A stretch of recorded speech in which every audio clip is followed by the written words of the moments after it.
HRN listeners. As we celebrate our 15th year, we are deepening our commitment to giving voice to the next generation of food systems storytellers, and we need your help. Our internship and fellowship programs help activate new possibilities for underrepresented and underestimated young people through experiential journalism, audio engineering, and production training. Through these unique programs, HRN helps food equity stewards build essential workforce readiness skills that expand their potential and foster economic mobility. Please consider supporting these critical programs. And with a minimum donation, you can be entered to win a dinner for two at an amazing restaurant in one of 8 cities and tickets to a concert at a great venue in one of those cities. We have incredible partners across the country who have donated, as they also share our passion for helping to educate the next generation of food systems storytellers. Check out heritageradionetwork.org/15 to donate and enter to win today. That's heritageradionetwork.org/15 to donate and enter to win today. And make sure you donate before March 31st. Thank you.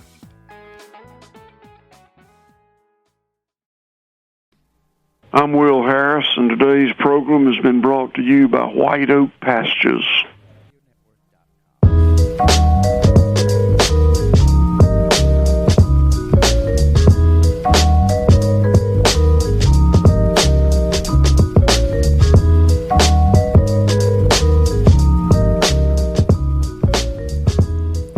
All right, Thursday, 1 o'clock, and once again, you have tuned in to the Heritage Radio Network. You are listening to The Farm Report, and I'm your host, Erin Fairbanks. We're coming to you live from the back of Roberta's in beautiful Bushwick, Brooklyn, where things are sprucing up around here. Yeah, definitely come on down if you haven't been by in a while. The everything is in bloom.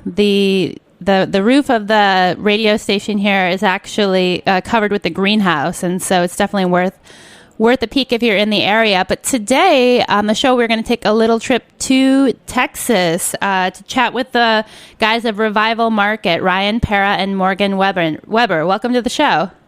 Thank you. Thanks, Aaron. Awesome to have you guys on. So I'm excited. I don't know really much about Texas other than I'm not supposed to mess with y'all, but I think we're going to do a little bit of tussling here. You guys are located down in Houston. Why don't you tell us about Revival and what you do down there? Sure. First of all, the Houston culinary scene is just really burgeoning in the past few years. It's a lot of support, a lot of local neighborhood support, a lot of great farms and ranchers have opened up their businesses in the past few years to really support the type of thing we're trying to do. And what that is really use products that are around us within 150 miles, whether it be beef, raising our own pork or vegetables, and then using all those products that are around us in the ways that have brought down European generations, whether it's curing an Italian-style prosciutto and making salami, whether it's just selling the fresh meat, whether it's making prepared foods using those local items, whether it's canning, preserving, and anything under the sun that we can think of, like making vinegars and syrups as well. So, we combine all those things in our shop. We're a freestanding market, and, we're open to the public. We're open 7 days a week. Nice. And you guys got started back in 2009, is that right? We have a farm about 2 hours south of Houston in Yoakum, Texas, where we began raising pork in 2009, distributing that to restaurants in Houston and Austin, New Orleans. Did that for almost 2 years before we opened the shop, and the shop was kind of born out of the idea to be able to do all the stuff that we really wanted to do in-house. Me from Morgan from the agricultural side, and then Ryan from the restaurant industry side. It was kind of a natural fit.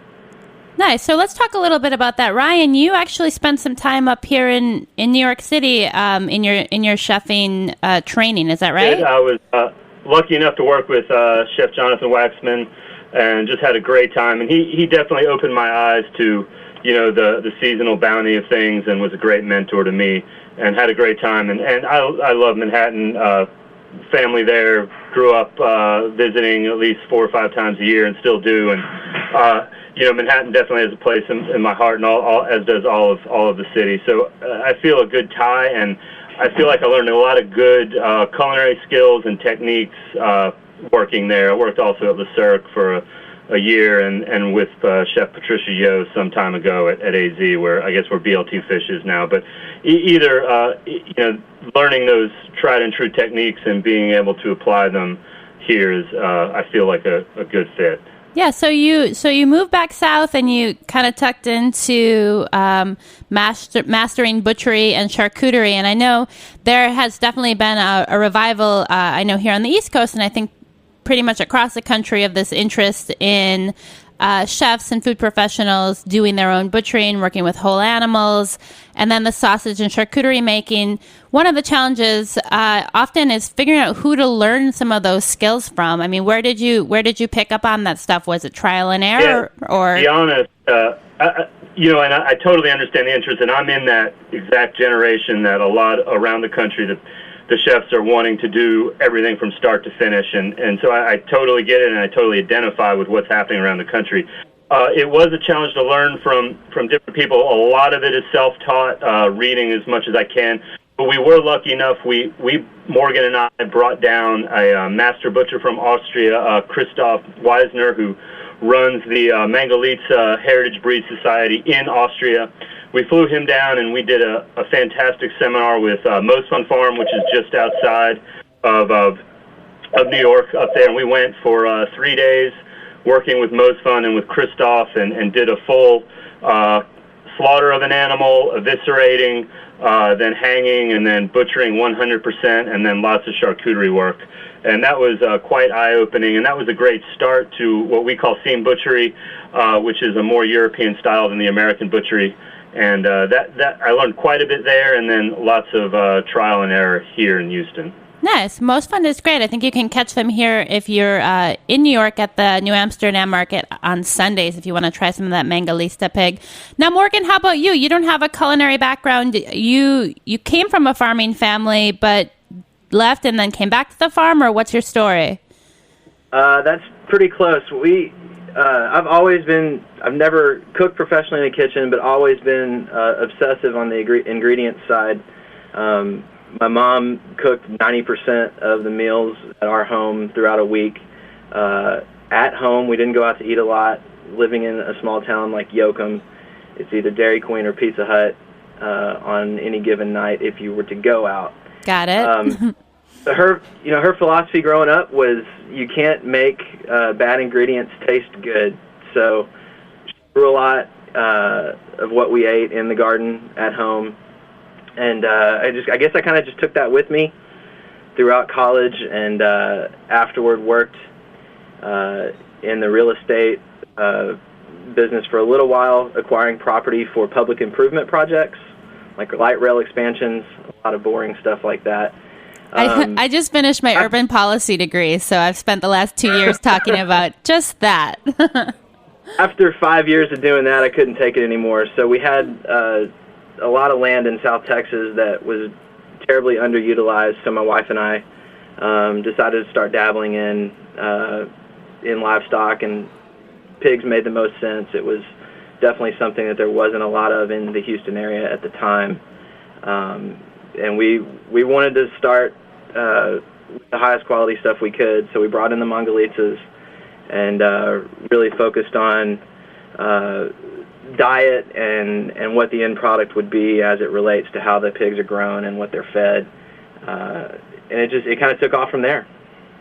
Nice. So, I'm taking a look. You actually were a speaker, I think, earlier this year at the Food Waste Texas Symposium. You were talking about heritage breed livestock. And so what was it about the Mangalitsa that made it the right choice for you? I mean, when you were looking at kind of the options for heritage breed pigs, did you consider some other ones, or why did that one jump out in particular? We did. We started with Gloucester Olds, a small herd of Gloucester Old Spots, and then started doing a lot of research with the Mangalitsas. They had just been imported about a year previously, and not many people had them at the time. So Michael Clampfer at Most Fun Farm sent us a loin. We got a bunch of chef friends together, cooked it and tried it, all really loved it, so we brought it down. Also, the charcuterie scene was just starting at that point in Houston, so everybody seemed to be dabbling in it, and it was timely to bring in a breed that really did well with curing. And what is it about that? I mean, is it the meat to fat ratio? Is it the size of different cuts? I mean, why is it such a good fit for charcuterie?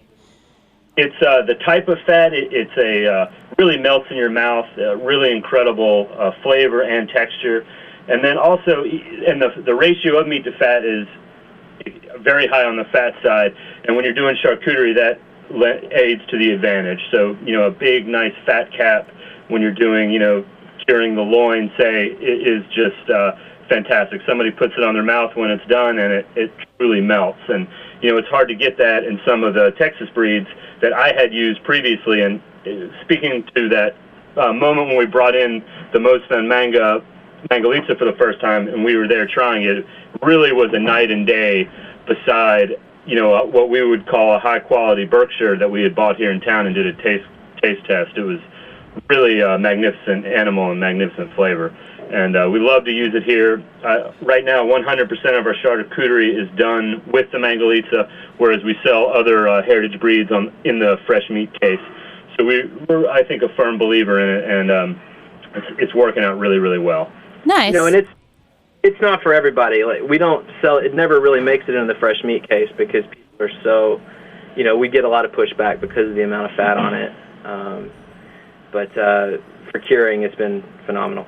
Excellent. So now you had mentioned in your intro that you guys kind of set a self-imposed 150-mile barrier for your procurement. I mean, I, belying some geographical ignorance here, didn't realize that Houston was so close to the water. So can you talk a little bit about, kind of what's lying within that 150 miles? I mean, are there things that the Houston region is really known for? I mean, I always think beef when I think Texas, but is there other stuff going on there that really sticks out for you guys?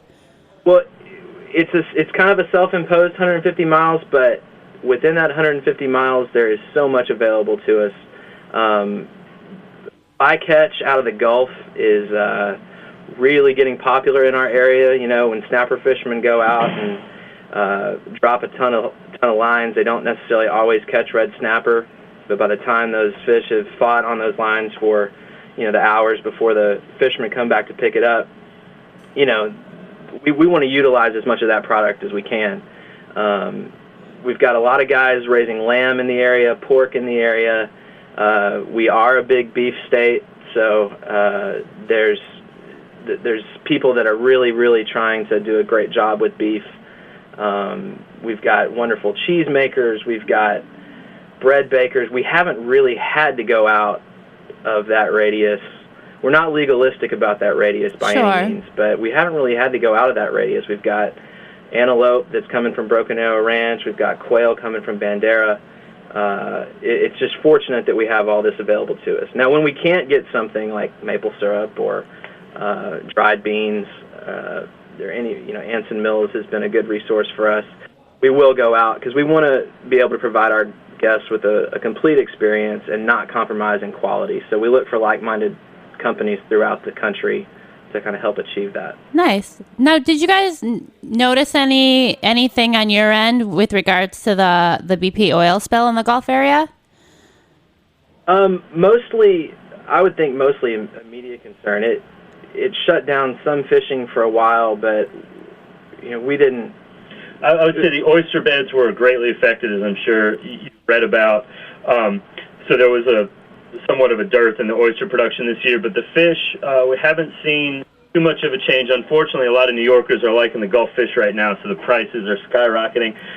But we still have some of the fishermen down here that give us nice local fish on a daily level that comes straight from the docks, and that's really the stuff we're looking for and trying to provide. But the impact, of course, it exists and is substantial, and I don't think we've yet to see the true impact of it. But yet we are still getting shrimp, fish, and the oyster season did just end. As I said, that one was kind of short and small this year. Okay. Now, one of the things that we were chatting about kind of pre-show is distribution issues. I mean, when you're you guys are working in the supermarket environment, I mean, I know kind of across the board, margins tend to be razor thin, and there's always this pressure to, drive prices down, and working with farmers. You want to be able to, ensure that they're able to provide a quality product, and that's going to come at a higher cost. And then moving things around, I mean, how are you guys managing to stay competitive with like the Whole Foods and other area retailers while still kind of staying true to the values that you founded the shop on? Sure. The most important thing to us is quality. So we feel like if we offer the quality, we're going to put it at a fair price. And we mark it up on a basic, business management level. We're not trying to go either way. We're not trying to push down prices nor inflate them. So we really just go true cost. And once we have the quality of the ingredient established, we really just try to make that stand out. And I cook the dishes that we put out on prepared foods or preserved foods. Something that I would feel comfortable putting in the best restaurants in Houston. And I think that's something that the other supermarkets don't do right now. To be able to serve a high-end restaurant quality dish in a market-driven atmosphere is something that at least right now is unique. And that's we tread on those waters. And then in the fresh foods, we offer the best ingredients that we can find.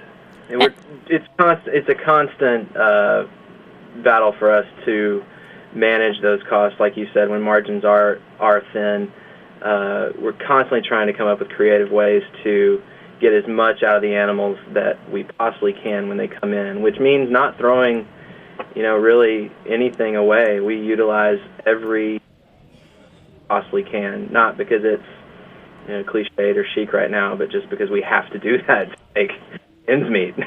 Yeah, sure. Right. And then, Morgan, how do you feel like, because you're kind of on both ends of the spectrum, you're on the producer end, and then you're also running the business and interacting with the public there. I mean, as a farmer, I mean, what do you see as the benefits of working with a market like yours versus kind of putting your product into a more traditional model? Well, we constantly, when I would drop pork off at restaurants before the market opened, we wouldn't ever get to see what the end product looked like. I mean, we might be able to go and eat it, but here we'll have pigs the day after we process them and immediately get to see the results of what we've been working on. So for us, it's resulted in one continuous experiment of constantly trying to tweak and get the product better. We've gone through about 8 different heritage breeds over the last 3 years, and it's been a direct result of that. We'll raise something to market weight, and if we don't like something about it, then we won't do it that way again. We'll tweak the feed ration, we'll tweak the genetics that we're using for breeding stock, and it's just constantly evolving. Nice. Well, it's so great to have that back and forth, of information. Guys, thank you so much for joining us on the show today. If people want to hear more about you, where do they go? You can check out revivalmarket.com. We're also pretty active on Twitter. You can follow us at Revival Market and also on our Facebook page. Awesome. Ryan, Morgan, thank you so much for joining us. Thanks for having us. Thanks for having us, Aaron. Yeah, great to hear from you. You too. So we are going to take a quick break, and when we come back, we will have Stephanie Fisher on the line to give us an update of her farm internship experience.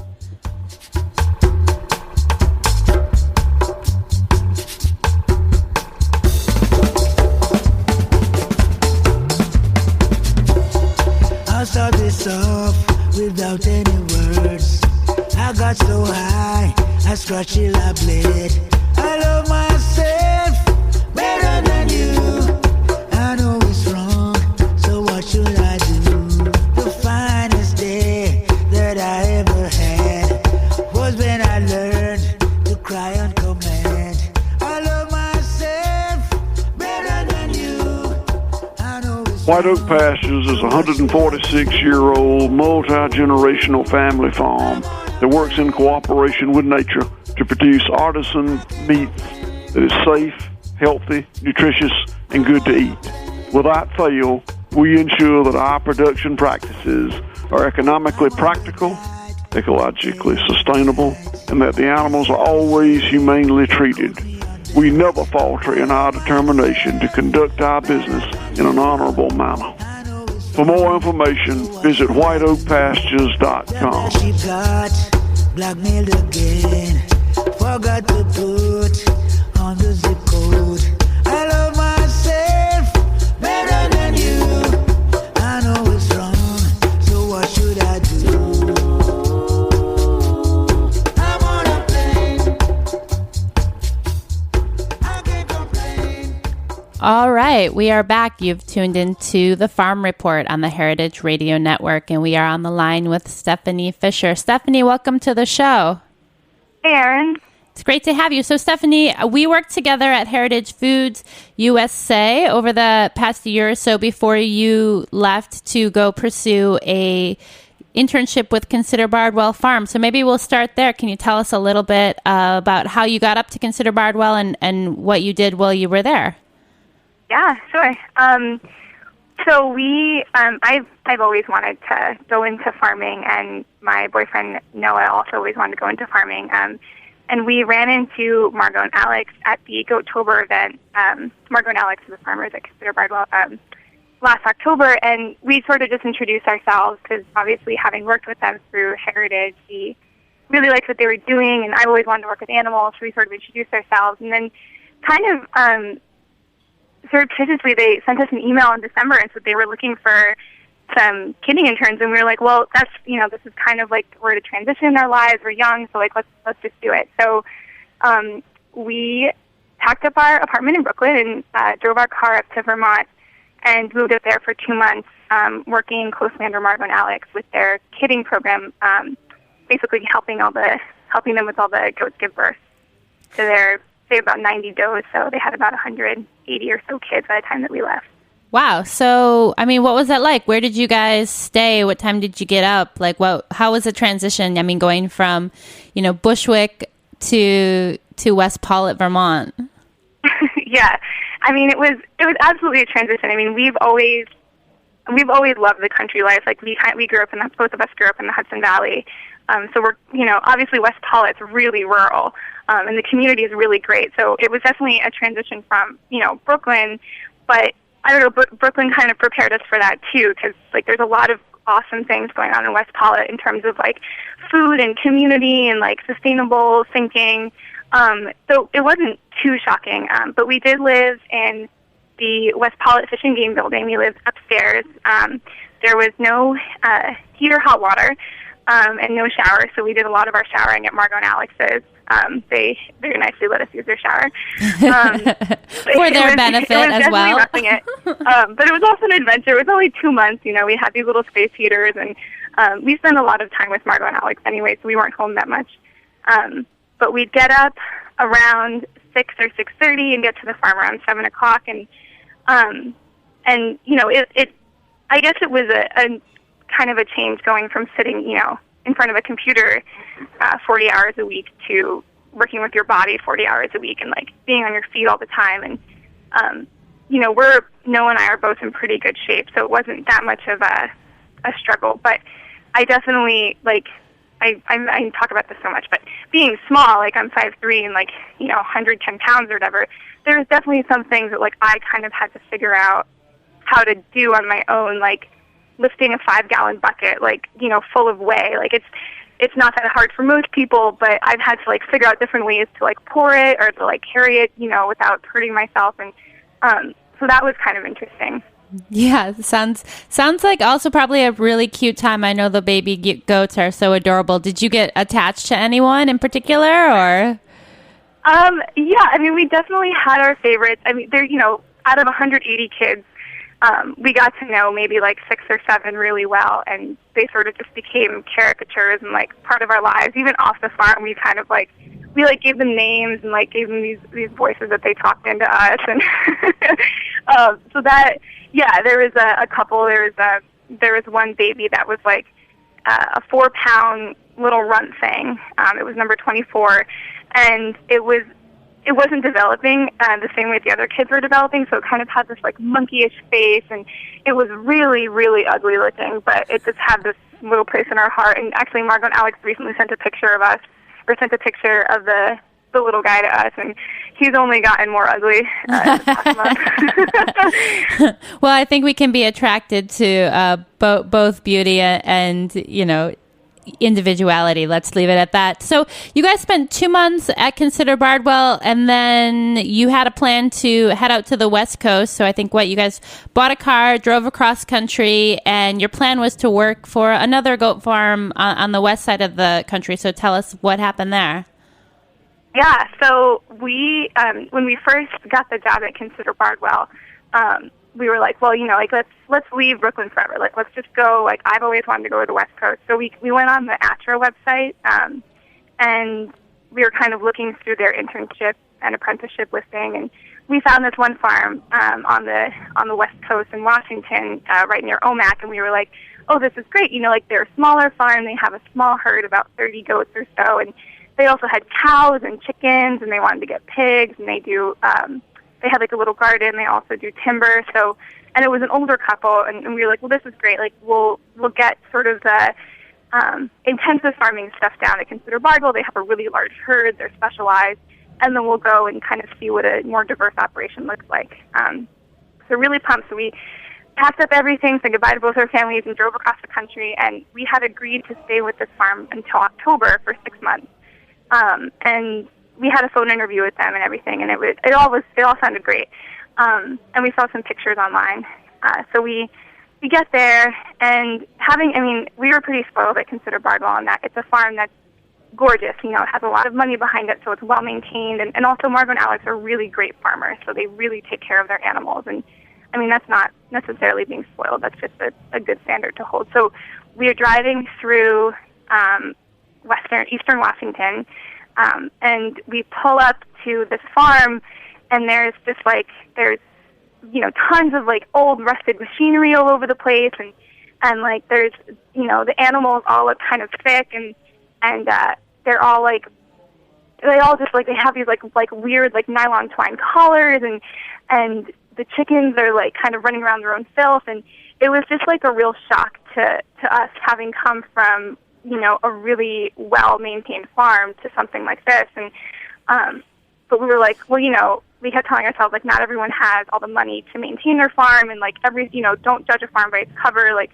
let's be open-minded about this. And we lasted about a week, and you know, until we slowly realized like this farm wasn't maintained, not because of a lack of money or time. It was just a totally different style of farming that we were. We didn't necessarily. You ran into some bad farmers, it sounds like. Basically, yeah. And I hate saying that because like every farm has their own sort of stick, and you know, I don't want to be judgmental of that, but we just didn't want to inherit any of those sort of farming practices, so we decided to leave. So, you know, I think as in any profession, you know, there's people who do things in ways and, you know, that are different from what you might choose. But then there's also people who just don't do a good job. And so it's interesting from your intern's experience to go from kind of one extreme to the other. And then you find yourself, you know, across the country from your family and friends and without a job. And so what did you do? Yeah, well, we packed up all our things after only being there for 6 days, and we were still within like our week-long trial period. So, like, you know, under our contract, so to say, we were still allowed to leave. So we just packed everything up Saturday morning, and you know, we don't have that much stuff, so it only took us an hour to pack up the car. And you know, we said goodbye, said thanks for everything, and drove to a cafe in town. And you know, both of us the whole time were like in shock, like, you know, adrenaline's running, like we've never done anything like this before. Like, yeah, we're totally near nothing. Like, eastern Washington's basically a desert, like, and it's mostly Indian reservation. So, you know, it's a very far cry from the East Coast, and it's also like really, really right wing. So we're in just like a place that we are totally like out of our comfort zone, and we go to a cafe and we're like, okay, game plan. We're going to go to the ATRA website. We're going to go to like Woof, we're going to go to Good Food Jobs, and we're just going to like write down a list of any farm that we think could work, and write down the phone number, and then just give them a call. And so we made a list of about 20 or so farms, called every single one, and most of them had their interns intern positions filled, but a lot of them were really helpful. They're like, okay, well, if you're interested in this, check out this farm. Here's a good number to call. And so we just, that night we camped in the Wenatchee Forest outside of a little town called Leavenworth. And, our heads are kind of like spinning with, well, do we want to farm? Like, we were so kind of shocked after having a bad farming experience after coming from such an awesome farming experience that we started to think, like, well, is it farming that we don't like, or was it just that farm, or, like, what is it, and like, what are we doing? Like, we both have, like, college degrees, and, like, we both had well-paying jobs, and all of a sudden, like, we have no income and no home, and we're, like, camping and living out of our car, and, but we just had to, like... Adventure! Yeah, I mean, also, we're really fortunate. Like, we have family that can support us, so we weren't really in that bad of a spot, but it was definitely sort of an existential moment for us, but we were really insistent on making it work, so we kept calling around. Yeah, so what happened? Sorry? What happened?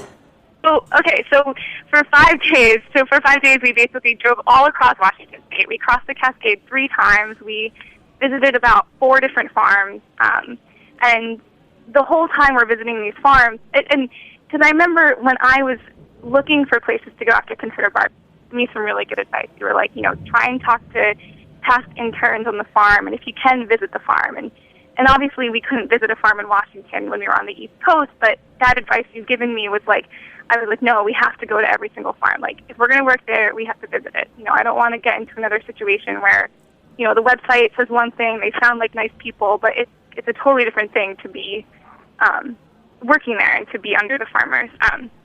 So we visited 4 farms, and when we were visiting them, we were kind of making a list of the things that we wanted to learn and the types of farms that we wanted to learn from. And for goats, at least, I was like, well, I want to make sure that they're part of the American Dairy Goat Association, that they do DHIA testing, which is Dairy Herd Improvement Association, because that, to me, is a sign of a farmer who really cares about their animals. If they're willing to register them, if they're willing to test the milk, then they obviously are taking good care of them. So that was my kind of standard. And Noah was a little more loose. He's like, I just want to make sure I work with vegetables and, do some sort of organic production. So that's what we were looking for, and he visited all the farms.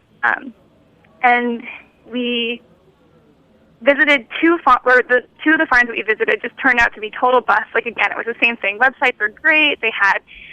one of these places had Oberhausley goats, which is what we were just working with, and we were super excited when we got there, and it was just like a total mess. And the goats were healthy, but the place was like, it was one woman running the whole show, and she had like 8 or 9 interns living in this like trailer park city on her property, and they were all a bunch of like ex-Seattle like grunge kids who aren't interested in farming at all. They just wanted to like live for free and work, basically, and they were all like smoking cigarettes and like, shooting the shit around the table. And we're just like, okay, we want to be working with people who are also trying to be a farmer or like learn farming techniques. So we were like, yeah, that's not going to work. And then we drove all the way across the state to visit another farm.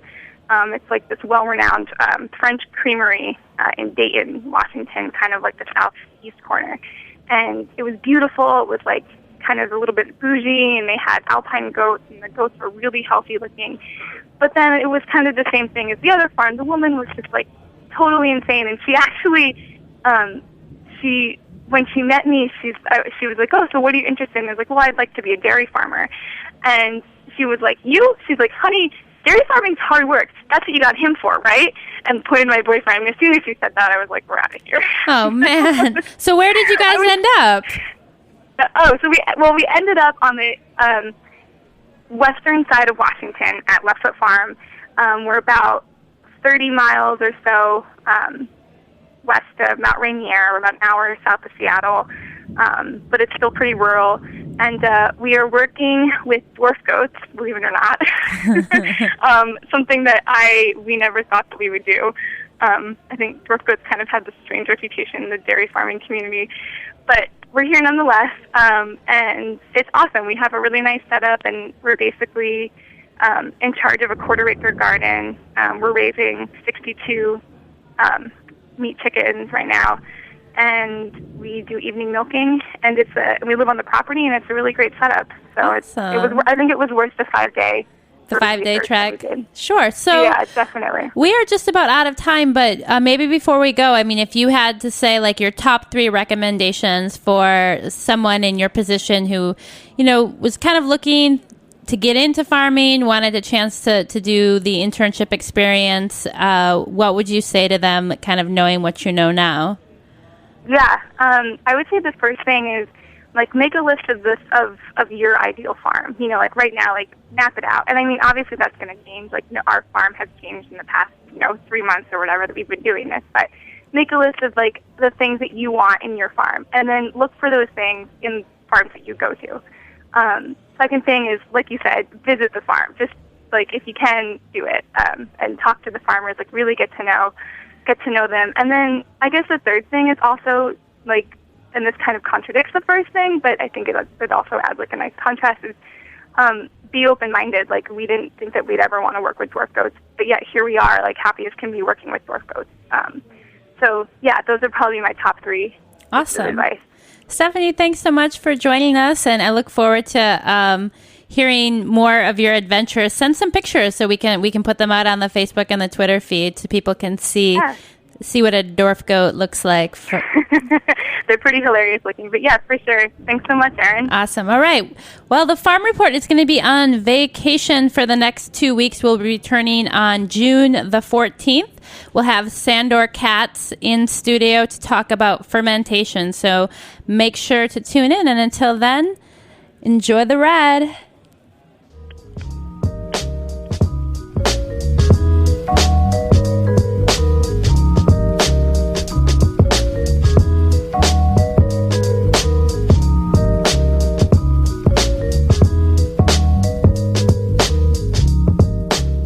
Thanks for listening to this program on the Heritage Radio Network. You can find all of our archived programs on heritageradionetwork.com, as well as a schedule of upcoming live shows. You can also podcast all of our programs on iTunes by searching Heritage Radio Network in the iTunes Store. You can find us on Facebook and follow us on Twitter for up-to-date news and information. Thanks for listening.